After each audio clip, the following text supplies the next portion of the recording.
यस्यात्तन्न विदुषुरासुरगणा देवाय तस्मै नमः देवाय तस्मै नमः कर्पूरगौरं करुणावतारं संसारसारं भुजगेन्द्रहारं सदा वसन्तं हृदयारविन्दे भवं भवानी सहितं नमामि।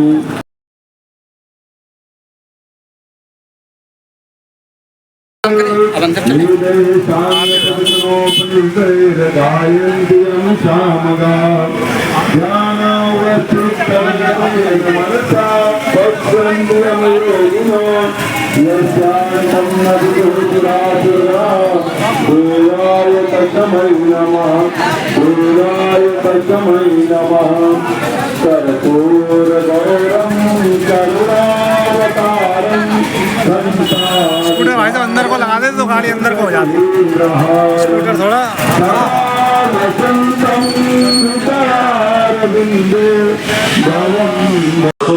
की सेवा करनी पड़े न करनी पड़े। क्या हो गया? ऐसे ज्ञान को चूल्हे में डाल देना चाहिए, ऐसी शिक्षा को जला के फेंक देना चाहिए। ऐसी पढ़ाई लिखाई क्या मतलब है? इसको पढ़ाई लिखा कहेंगे आप? मेरी भाई बहनों, जब ज्ञान आ जाता है आदमी संकल्पित हो जाता है, ना प्राण भले चले जाए लेकिन हम अन्याय नहीं होने देंगे। एक्सीडेंट होता है, सड़क पर लोग मारे जाते हैं, लोग मारे के वीडियो बनाते हैं। अच्छे अच्छे ज्ञानी लोग, अच्छे अच्छे बुद्धि वाले पढ़े लिखे लोग, उनको ज्ञानी नहीं कहा जा सकता, उनको अज्ञानी कहा जा सकता है। ज्ञानी वो हैं जो लड़ पड़ते हैं, अन्याय नहीं होने देंगे, प्राण भले चले जाए। ऐसे लोगों की कमी हो गई है। क्यों? क्योंकि ज्ञान नहीं है। गुरुदेव इस ज्ञान को अधूरा कहे थे, और वो ज्ञान पाने की विशेष शक्ति जो विचारों को ज्ञान से ओतप्रोत करती है, इस शक्ति को गायत्री हमारे वेदों पुराणों ग्रंथों ने कहा। गायत्री के जप तप से आदमी के अंदर ज्ञान या विद्या की इतनी जबरदस्त स्थापना हो जाती है कि वो अन्याय होते देख नहीं सकता है, लड़ पड़ेगा, प्राण दे देगा। और इसी की फैलाव के लिए इस युग का ऋषि जन जन तक प्रेरित कर रहा। बेटा गायत्री मंत्र का जप कर, नहीं तो घटनाएं, दुर्घटनाएं, बीमारियां अपने आप आदमी ने इतना पाल लिया है कि इससे कोई बचने वाला नहीं। और आप देख रहे हैं ये अज्ञानता ही कही जाएगी। क्या कमी है किसी देश को जो दूसरे देश को समाप्त करने पर तुला हुआ है? ऐसे में उस महाशक्ति ने हमेशा हर युग में आकर के ऐसे लोगों को दंड देकर के खत्म किया है।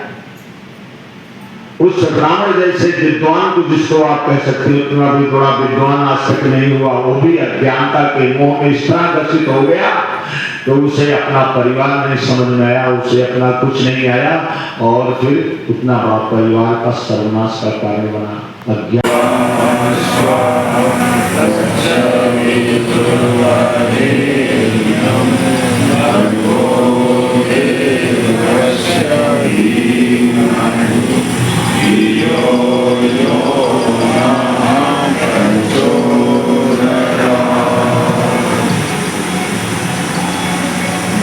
मूलम गुरुमूर्तिं पूजा मूलम गुरुपदम मंत्र मूलम गुरुवाक्यम मोक्ष मूलम गुरुकृपा मातरम भगवती देवी श्रीरामंश जगद्गुरुं पादुपद में त्रयो श्रित्वा प्रणमामि मुहुर्मुहुः।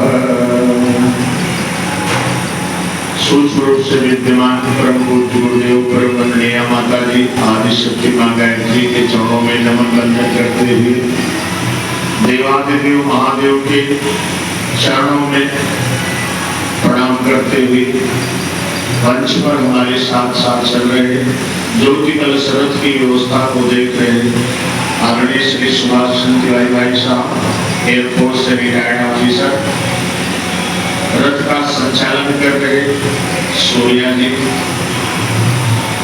महाकाल के रूप में जाने आने वाले कानपुर में भाई अग्रणी भाई साहब, प्रिंसिपल साहब, इस मंदिर की व्यवस्थापक महोदय, देवी स्वरूपा माताओं, बहनों, देवतुल्य भाइयों, बड़ा ही शानदार सुंदर समय चल रहा है, लेकिन समय का उपयोग सब नहीं कर पाते।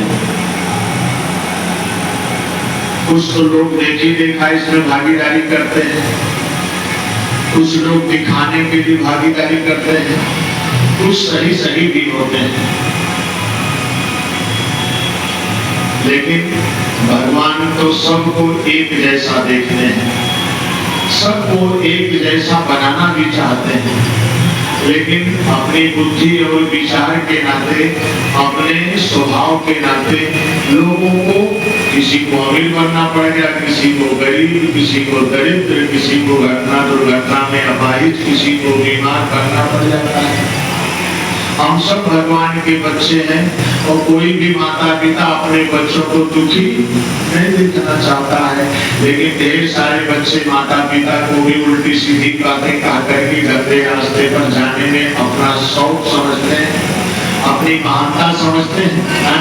माफिया वाले हैं, 100 लोग बंदूक लेके 10 लोग आ गए, सब लोग दौड़ पड़ेंगे उनके साथ फोटो खिंचाने के लिए, कोई लाभ मिलेगा नहीं, कहीं आप पड़ गए तो जेल में भी बंद हो जाएंगे, लेकिन थोड़ी देर के लिए नहीं, हम भी इतने बड़े आदमी को जानते हैं, लोग मिल जाते हैं। ऐसे ही सावन का महीना चल रहा था, सारे लोग हर हर बम बम करते हुए जल चढ़ाने जा रहे थे। भोले बाबा और पार्वती मैया भी घूमने निकले थे, देखे। पार्वती ने कहा, अरे स्वामी देख रहे हैं कि आपके कितने अच्छे अच्छे भक्त आपको जल चढ़ाने जा रहे हैं, कभी इनका आप ध्यान नहीं देते हैं, आप ध्यान देते हैं, तुम चलो आगे चलो, क्या नहीं ध्यान नहीं देते आप इनको वरदान दीजिए। कहा नहीं, ये कोई वरदान देने लायक नहीं है। कहा ना, इतनी देर से आपकी लाइन लगाए हैं, कितनी दूर से पानी लेके चले हैं और कितना बिना खाए पिए पैरों में छाले पड़ गए हैं, क्या बात कहते हैं आपके वरदान देने लायक? कहा नहीं, कोई नहीं, चलो हमारे, चलो आप ऐसे आते ना आज खा देती हो। कहा नहीं, हम नहीं जाएंगे, हमारे बच्चे हैं, इनको वरदान दीजिए ना। और अगर महिलाएं ठान लें तो किसी की मजाल है इधर उधर हिल जाए। और भोले बाबा भी कहा, अच्छा तुम चाहती हो इनको आप वरदान देना, हाँ तो चलो, लेकिन हम वरदान ऐसे नहीं देते। कहा कैसे? चाहे जैसे भी दो, लेकिन वरदान दो इनको। अच्छा, अभी शंकर भगवान आ जाए, कितने लोग आशीर्वाद वरदान चाहेंगे? कोई नहीं।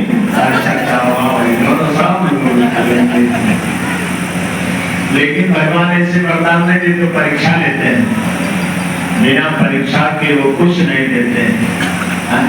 हम बिटिया की शादी खोजते हैं, ऐसे अरे गैर लोगों को बिटिया को सौंप देंगे नहीं, उसकी परीक्षा लेंगे, देखिए पढ़ने में ठीक ठाक है कि नहीं, उसका खान पान ठीक है कि नहीं, घर परिवार है कि नहीं।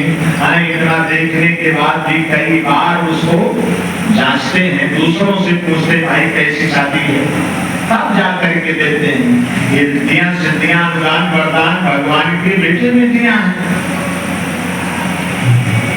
तो पार्वती मैया ने कहा ठीक है, चाहे जो भी करो, लेकिन हमारे बच्चों को आशीर्वाद वरदान दो। चलो, लेकिन परीक्षा बिना लिए हम नहीं। प्रसंग आता है, आप सब लोगों ने सुना भी होगा कि भोले बाबा एक कोढ़ी का रूप बना लिए, हर जगह से उनके मवाद बहने लगी और जिधर से लोग जा रहे थे, जहाँ भिखारियों की लाइन लगी थी, वही जा करके पार्वती मैया खूब सुंदर स्त्री का रूप बना करके ब्यूटी पार्लर से लौट करके बैठ गई, उनको पक्षी उड़ाने के लिए आंचल से पक्षियां उड़ा रही थी। अब भोले बाबा की मैं हर लोग अपना मुंह टेढ़ा करके जब जा रहे थे, इतने में लोगों ने देखा जब पार्वती जी को, तो जो लाइन में लगे कह रहे आगे चलो, आगे चलो, जल्दी चलो, जल्दी चलो। उसी में से एक भाई निकले, कहा भाई देखो हमारा एक जगह देखे हो, तुम्हारे आगे हैं, लौट के आते हैं। आए, पार्वती जी से कहा कि आपके कौन है? कहा हमारे पति हैं। कहा कोई कलंदर के चक्कर में तुम कहाँ फंस गए, हमारे साथ चलो। कलकत्ता में वो कारबार है, एकदम तुमको खुशहाल करते हैं। पार्वती मैया सरनी से नहीं चला गया अपनी लाइन में। कुछ दिन बाद दूसरा भी आया, वो भी कहा कौन है आपके, हमारे पति हैं।